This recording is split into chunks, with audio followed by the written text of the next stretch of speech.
The first benefit is the rower is a full body workout. Rowing is one of the few cardio machines that work nearly every muscle group, from your legs during a drive, your core for stability, to your arms pulling the handle. It's a full body conditioning. The second benefit of the rower is because it's a low impact cardio machine.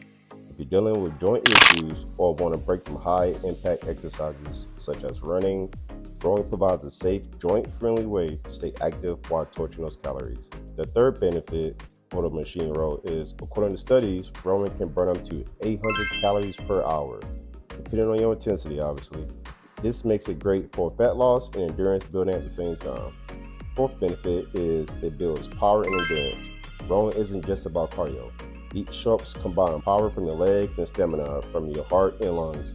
This translates to improved performance in events like high rocks or other endurance sports. The fifth and final benefit of the rower is mental clarity. Rowing can be very meditative. The repetitive motion combined with proper breathing creates a flow state, helping reduce stress and increase focus. And now it is your turn. In the comment section, tell me which one of these benefits do you use the rower for